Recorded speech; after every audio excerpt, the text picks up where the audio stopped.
শিক্ষা, রাজনীতি এবং পরিবেশের কারণে তাকে নেতা বা নেত্রীর গাড়ির সামনে দৌড়াতে বাধ্য করে। যে মানুষটি আত্মমর্যাদা বোধ নিয়ে জন্মিয়েছিল, যার জাতিকে নেতৃত্ব দেবার কথা, সে যখন নেতার সামনে রাস্তা পরিষ্কার করার জন্য দৌড়াতে থাকে, তখন বুঝতে হবে তার স্বাধীন মানুষ হিসেবে তার স্বাধীন যে সত্তা, সেটার মৃত্যু ঘটেছে। এই দেশে এই ঢাকা বিশ্ববিদ্যালয় আমাদের গর্ব করার মতো একটি শিক্ষা প্রতিষ্ঠান ছিল, কিন্তু সময়ের পরিক্রমায় বাংলাদেশ থেকে যে স্বৈরাচার পালিয়ে গিয়েছে, তাদের রাজনীতির সময় এবং বিভিন্ন সময় এই বিশ্ববিদ্যালয়কে এমনভাবে কলুষিত করা হয়েছে যে এই বিশ্ববিদ্যালয়ের গর্ব করার যে জিনিসগুলো ছিল এক এক করে তারা ধ্বংস করেছে। এই বিশ্ববিদ্যালয়ে, যাকে আমরা প্রাচ্যের অক্সফোর্ড বলতাম, সেই বিশ্ববিদ্যালয়ে ক্রমান্বয়ে গর্ব করার জন্য এমন একটা পর্যায়ে গেল যে এই বিশ্ববিদ্যালয়ের এক সময়ের ভাইস চ্যান্সেলর তিনি বললেন, এই বিশ্ববিদ্যালয়ের সবচেয়ে গর্বের জিনিস হচ্ছে 10 টাকা দিয়ে চা, চপ এবং সিঙ্গারা পাওয়া।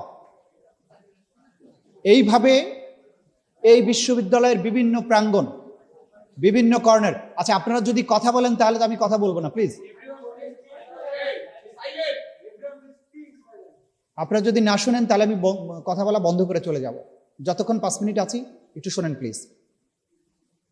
আমি যেটা বলছিলাম যে এই বিশ্ববিদ্যালয়ের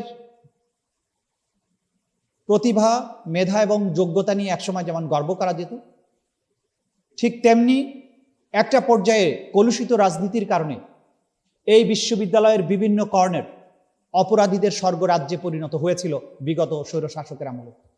এই বিশ্ববিদ্যালয়ে আবু বকরের মতো একজন মেধাবী ছাত্রের রক্ত ঝরেছে। পাশেরই শিক্ষাঙ্গন বুয়েট আবরার ফাহাদের মতো মেধাবী এবং দেশপ্রেমিক মানুষের রক্তে রঞ্জিত হয়েছে। এই বিশ্ববিদ্যালয়ে 7 মার্ডারের মতো ঘটনা ঘটেছে এখান থেকে কয়েক গজ দূরেই, স্বাধীনতা উত্তর সময়ে। এই বিশ্ববিদ্যালয়ে ছাত্রলীগের নেতারা ঢাকা শহর থেকে ছিনতাই করে, কিডন্যাপ করে, নারী এবং শিশু অপহরণ করে হলগুলোতে বন্দি করে রেখে চাঁদাবাজি পর্যন্ত করেছে। এই বিশ্ববিদ্যালয়ের গর্বের যে অর্জনগুলো ছিল, এই স্বৈর শাসকেরা এবং তাদের কলুষিত অপরাধ প্রবণ রাজনীতি একসময় সেই অর্জনগুলোকে ক্রমান্বয়ে ধ্বংস করেছে। আজকে জুলাই বিপ্লবের মাধ্যমে সেই সব স্বৈর শাসক, সেই রাজনীতির পতন ঘটেছে, সেই রাজনীতি পালিয়ে গিয়ে দিল্লিতে আশ্রয় গ্রহণ করেছে। এখন এই মুক্ত বাংলাদেশে আমাদেরকে নতুন করে আমাদের সেই রাজনীতিটা নির্মাণ করতে হবে। ঢাকা একটা বিশ্ববিদ্যালয় থেকে রাজনীতিবিদ তৈরি হয়, বিশ্ববিদ্যালয় থেকে বিপ্লবের জন্ম হয়েছে, সত্য। বারবার আমরা রক্ত দিয়েছি বিশ্ববিদ্যালয় থেকে।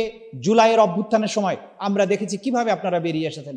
জাতির ভাগ্যর যে গতিপথ সেটা আপনারা বদলে দিয়েছেন, সেটাই কিন্তু যথেষ্ট নয়। এই দায়িত্ব নেয়ার পরে যখন আমরা জাতির ইতিহাসটা বদলে দিয়েছি, গতিপথটা বদলে দিয়েছি, তারপরে এই বিশ্ববিদ্যালয়টাকে সেই পর্যায়ে নেওয়া উচিত যেই পর্যায়ের জন্য অতীতের গৌরবটা আবার ফিরে আসবে। এই বিশ্ববিদ্যালয় থেকে অনেকগুলো নোবেল আমরা চাই। এই বিশ্ববিদ্যালয়ের শিক্ষা এবং গবেষণার স্ট্যান্ডার্ড এমন হবে যে এই বিশ্ববিদ্যালয়ে পড়ার জন্য আমেরিকা থেকে, হার্ভার্ড থেকে, MIT থেকে ছাত্ররা এখানে ফেলোশিপ করার জন্য আসবে। যদি সেই পর্যায়ে আমরা নিতে না পারি, তাহলে বারবার রক্ত দেয়া এবং অভ্যুত্থানের মাধ্যমে একটা জাতিকে জাগরণের যে প্রচেষ্টা, সেটা কিন্তু বারবার ব্যাহত হবে এবং এগুলো অর্থহীন হয়ে যাবে। একটা রাষ্ট্রের সার্বভৌমত্ব শুধু ভৌগোলিক সীমারেখার মধ্যে সীমাবদ্ধ নয়। রাষ্ট্র তার নিজের সিদ্ধান্ত নিজে নিতে পারছে কিনা সেটার উপরে তার সার্বভৌমত্ব নির্ভর করে। আমার ফরেন পলিসি কি হবে, আমার অর্থনৈতিক পলিসি কি হবে, এডুকেশন পলিসি কি হবে, আমার সামরিক স্ট্র্যাটেজি কি হবে, সেটা কখনোই, আমি রিপিট করছি, সেটা কখনোই দিল্লি, ওয়াশিংটন, বেইজিং, লন্ডন থেকে নির্ধারিত হতে পারবে না। যেদিন ঢাকা, এক্সক্লুসিভলি ঢাকা তার ফরেন পলিসি ডিসিশন গ্রহণ করবে, তার সামরিক নীতি, সামরিক কর্মকৌশল নির্ধারণ করবে, তার অর্থনৈতিক কর্মকৌশল নির্ধারণ করবে, অর্থনৈতিক স্বাধীনতা, সার্বভৌমত্ব যদি না থাকে, আপনার সম্পদের উপরে সিদ্ধান্ত নেবার অধিকার যদি আপনার না থাকে, আপনার জনশক্তির উপরে যদি আপনি সিদ্ধান্ত গ্রহণের অধিকার না থাকে, আপনার সি এর উপরে, বঙ্গোপসাগরের উপর যদি সিদ্ধান্ত গ্রহণের ক্ষমতা আমার না থাকে, তাহলে ভৌগোলিক স্বাধীনতা আমার স্বাধীনতা বা সার্বভৌমত্ব সম্পূর্ণ করবে না। আমরা বাংলাদেশ বলতে 56,000 বর্গমাইলকে বারবার বলি। বাংলাদেশ আসলে 56,000 বর্গমাইলের চেয়ে অনেক বড়। আমাদের বিশাল সমুদ্র সীমা বাংলাদেশের ভৌগোলিক সীমারেখার অন্তর্ভুক্ত। সেটা 56,000 বর্গমাইলের দ্বিগুণ করলে যতটা হয় ততটাই বাংলাদেশ। আমাদের আগামীর বাংলাদেশের অর্থনৈতিক পরিকল্পনায় আমাদের বিশাল সমুদ্র সীমাকে সম্পৃক্ত করতে হবে। আমাদের ছাত্রদেরকে সেটা জানতে হবে যে আগামীর অর্থনৈতিক শক্তির জায়গাটা কোথায় বাংলাদেশের। এক গার্মেন্টস নির্ভর অর্থনীতি দিয়ে আমরা আর কতদিন চালাতে পারবো? আগামী শতাব্দীতে আমার এনার্জি কোন সেক্টর থেকে আসবে? তেল নিয়ে বিশ্ব রাজনীতিতে যে অস্থিরতা চলছে, যুদ্ধের কারণে ক্রমাগত জিনিসপত্রের দাম বাড়ছে, বাংলাদেশে কৌশল করে কিছুদিন একটা কৃত্রিম সংকট তৈরি করা হলো, এরপরে লিটার প্রতি 20 টাকা বাড়িয়ে দেওয়ার পর হঠাৎ করে সংকট উধাও। এটা আপনাদের বুঝতে হবে যে এটা কারা করছে। এই জিনিসগুলো আপনারা যদি বুঝতে না পারেন, আগামীর নবায়নযোগ্য জ্বালানি বাংলাদেশের কোথায় হবে, অর্থনীতির কেন্দ্রভূমিটা কোথায় হবে, কোন জায়গা থেকে বাংলাদেশকে আমরা সিঙ্গাপুর অথবা দুবাইয়ের চেয়ে সামনে নিয়ে যেতে পারবো, এই জিনিসগুলো বিশ্ববিদ্যালয় থেকে শেখাতে হবে। এবং আমাদের যে ছাত্র নেতারা নেতৃত্ব দিচ্ছেন রাজনীতিতে, যারা বিপ্লব করছেন, পাশাপাশি তাদেরকে সেটাও জানতে হবে। সেটা যদি আমরা না জানি, তাহলে আমাদের রাষ্ট্র ক্রমাগত এই একই বৃত্তে ঘুরপাক খেতে থাকবে। আমরা বারবারই এমন রাজনীতির মধ্যে ঢুকে যাব যেখানে নেতারা দলের শীর্ষ নেতা বা রাষ্ট্রের প্রধানের গাড়ির সামনে ক্রমাগত দৌড়াতে থাকবে। এই দৌড়ানো আমরা দেখতে চাই না। আমাদের প্রত্যেকটি ছাত্র, প্রত্যেকটি নাগরিককে আমরা আত্মমর্যাদাশীল দেখতে চাই। যে রাজনীতি ক্রমাগত তার দলের নেতাদের ছবি এবং অতীতের কীর্তিকলাপ নিয়ে তাদেরকে স্লোগান দিতে বাধ্য করে, আমি বিশ্বাস করি বাংলাদেশ ছাত্রপক্ষ সেই রাজনীতির কবর দিয়ে আত্মমর্যাদায় ভিত্তিতে নতুন রাজনীতি নির্মাণের জন্য তারা কাজ করছে এবং তারা করবে। এই মিলনায়তনে আজকে যারা উপস্থিত আছেন, আমি চাইবো আপনারা প্রত্যেকেই সেই আত্মমর্যাদায় নিজেকে গঠন করবেন যে কখনো নেতা বা নেত্রীর নামে আপনাদের স্লোগান দেওয়ার প্রয়োজন হবে না। আপনাদের প্রত্যেকটি স্লোগান হবে দেশ এবং জাতির জন্য আগামীর গতিপথ নির্ধারণ সংক্রান্ত। জুলাইয়ে যে স্লোগান আপনারা দিয়েছেন, জুলাইয়ে কোনো নেতা এবং নেত্রীর নামে স্লোগান হয়নি। দুনিয়ার সব দেশে যান, কোনো দেশে যত পপুলার প্রেসিডেন্ট হোক, প্রাইম মিনিস্টার হোক, তাদের নেতা বা নেত্রীর ছবি নিয়ে কাউকে মিছিল করতে দেখেছেন? আমরা তো দেখি নাই দুনিয়ার কোথায়। তাহলে আমরা কোন রাজনীতি করছি? এত রক্ত দিয়ে আমরা বলছি স্বাধীনতা আনছি, তা আমরা কেন নেতা এবং নেত্রীর ছবি নিয়ে স্লোগান দিচ্ছি প্রতিনিয়ত? অমুক ভাই তমুক ভাই, আপনার ভয় নাই, আমি রাজপথে আছি। কেন? তোমার ভয় থাকলে তোমার থাকবে, তুমি দুর্নীতি করলে আমি তোমাকে অভয় দিতে যাব কেন? এই রাজনীতি যদি আমরা নির্মাণ করতে না পারি, তাহলে বারবার আবু সাইদ, মুগ্ধের আত্মদান, এগুলো কিন্তু ব্যর্থ হয়ে যাবে। আমি আপনাদের কাছে আজকে যে বিশেষ কথাগুলো বলতে চাই, দুনিয়ার পরিস্থিতি যেভাবে বদলাচ্ছে, রাজনীতির সমীকরণ বদলাচ্ছে, জিও পলিটিক্যাল রিয়ালিটি বদলাচ্ছে। আমরা যদি আমাদের নিরাপত্তা, আমাদের সামরিক শক্তি সম্পর্কে চোখ বন্ধ করে থাকি, যে কোনো সময়ে আমাদেরকে কাকে অথবা চিলে আমাদেরকে তুলে নিয়ে যাবে। সার্বভৌমত্ব, ভৌগোলিক স্বাধীনতা কতটা গুরুত্বপূর্ণ সেটা গাজা এবং প্যালেস্টাইনের মানুষদেরকে দেখলে আপনারা বুঝবেন। বাংলাদেশ একটি ভৌগোলিকভাবে ক্ষুদ্র রাষ্ট্র, তার চারিদিকে এমন এক পরিবেষ্টিত রাষ্ট্র আছে যে কোনো রাজনীতির ব্যাকরণ মানে না, যে কোনো ডিপ্লোম্যাসি বুঝে না, যে তার স্বার্থে সবকিছু করতে পারে। কদিন আগে, গতকালকে যেটা ঘটেছে, আমাদের দেশের একজন উপদেষ্টাকে সকল ডিপ্লোম্যাটিক চ্যানেলে জানিয়ে দেবার পরেও তার সাথে যে অসৌজন্যতা করা হয়েছে, এটা আমাদের সার্বভৌমত্বকে চ্যালেঞ্জ করার শামিল। ব্যক্তিগতভাবে সেই উপদেষ্টাকে আমি পছন্দ নাও করতে পারি, তাতে কিচ্ছু যায় আসে না। যে আচরণটা করা হয়েছে আমার রাষ্ট্রের একজন প্রতিনিধির সাথে, সেটা বাংলাদেশকে অপমান করার শামিল। আমরা এই ধরনের ধৃষ্টতা দেখতে চাই না। আমরা আমাদের আত্মমর্যাদা নিয়ে দাঁড়াতে চাই। সুতরাং বাংলাদেশকে অর্থনৈতিকভাবে যেমন সমৃদ্ধ করতে হবে, বাংলাদেশকে সামরিক দিক থেকে সমৃদ্ধ করতে হবে। যারা যে তথ্য দেয় যে ক্ষুদ্র রাষ্ট্র এককভাবে তার নিরাপত্তা নিয়ে বাঁচতে পারে না, তারা বোকার স্বর্গে বাস করছে। আমাদের সামনে ইসরায়েলের দৃষ্টান্ত আছে। একটি ক্ষুদ্র রাষ্ট্র, চারিদিকে সমস্ত মুসলিম বিশ্ব দ্বারা পরিবেষ্টিত, 22টি মুসলিম রাষ্ট্র চারিদিকে, কিন্তু সে একা গোটা দুনিয়াকে নাকানি চুবানি খাচ্ছে। কেন হয়েছে? তারা তাদের জনগোষ্ঠীকে এমনভাবে ট্রেন করেছে, তাদের সামরিক শক্তি, অর্থনৈতিক শক্তিকে এমনভাবে বৃদ্ধি করেছে, টেকনোলজি, বিজ্ঞান, প্রযুক্তিকে এমন একটা পর্যায়ে নিয়ে গিয়েছে যে তারা দুনিয়ার সব জায়গায় ডমিনেট করতে পারে। আমার দেশের যেখানে 20 কোটি মানুষ, আমার এখানে টেকনোলজিতে সমৃদ্ধ করা এই রাষ্ট্রকে, এটা খুব বেশি কষ্টসাধ্য কাজ নয়। আমরা যদি আজকের বাস্তবতায় মিসাইল, ড্রোন টেকনোলজি,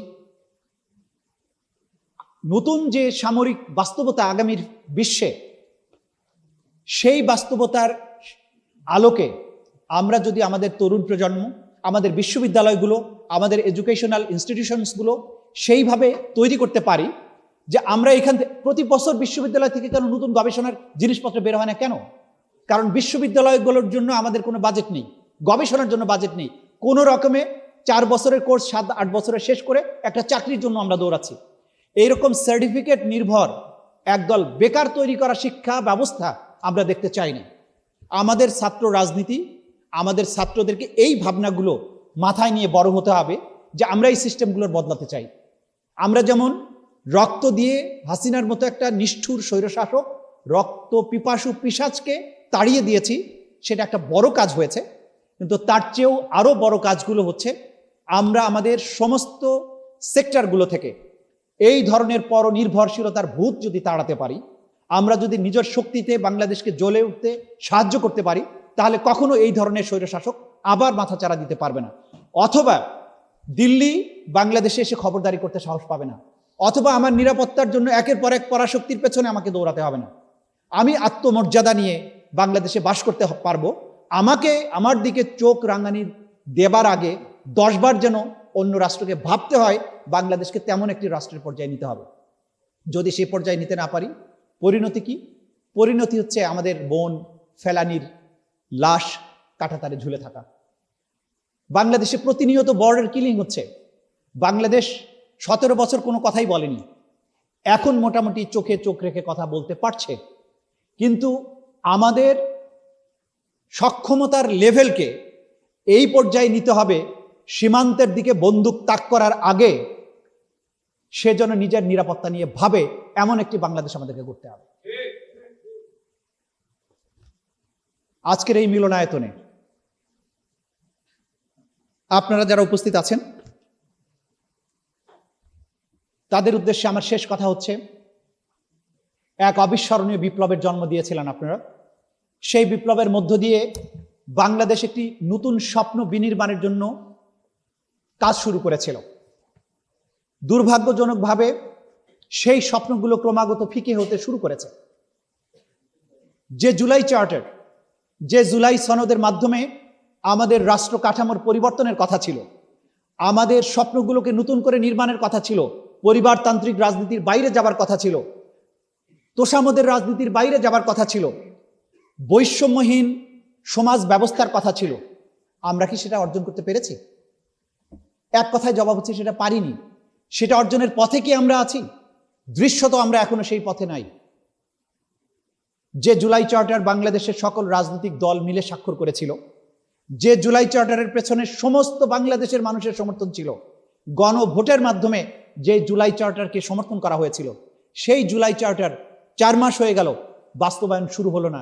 এটা জাতির জন্য লজ্জাজনক, দুর্ভাগ্যজনক। যদি জুলাই চার্টার আমরা বাস্তবায়ন না করি, আবু সাইদ মুগ্ধের রক্তের সাথে বেঈমানি করা হবে, জাতির সাথে বিশ্বাসঘাতকতা করা হবে বলে আমরা মনে করি। আমরা চাই আপনারা প্রতিনিয়ত জেগে থাকুন, যে জাতির ভাগ্য নিয়ে ছিনিমিনি খেলতে বারবার দেয়া যাবে না। একটা জাতির তরুণ জনগোষ্ঠী প্রতিদিন রক্ত দেওয়ার জন্য রাজপথে নামবে না। জুলাইয়ের 36 দিনে রক্তের অক্ষরে আমরা যে ইতিহাসটা রচনা করেছি, আপনারা যে ইতিহাসটা রচনা করেছেন, সেই ইতিহাসের পেছনে যে আকাঙ্ক্ষা এবং স্বপ্ন ছিল, সেই আকাঙ্ক্ষা এবং স্বপ্ন বাস্তবায়নের জন্য প্রতিটি কাজ মেপে মেপে আমাদের করতে হবে। প্রতিটি স্বপ্ন বাস্তবায়নের জন্য আমাদেরকে লড়াই করতে হবে, এবং প্রতিটি স্বপ্ন আমরা বাস্তবায়ন করব। কারণ যে জনগোষ্ঠী এত বড় বিপ্লব সংগঠিত করতে পারে, তারা বাকি অসমাপ্ত কাজটাও সম্পন্ন করতে পারবে বলে আমি বিশ্বাস করি।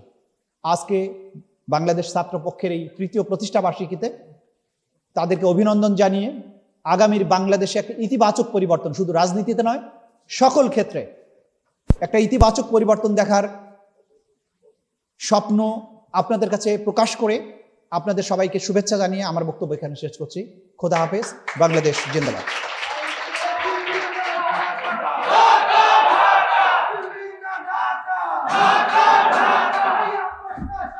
এ পর্যায়ে কিন্তু পরবর্তীতে সে জীবনের নানান শৃঙ্খলে আবদ্ধ হয়ে যায়। প্রতিটি শিশু তার আত্মমর্যাদা নিয়ে জন্মায়, কিন্তু সেই আত্মমর্যাদা বোধ পরবর্তী সময়ে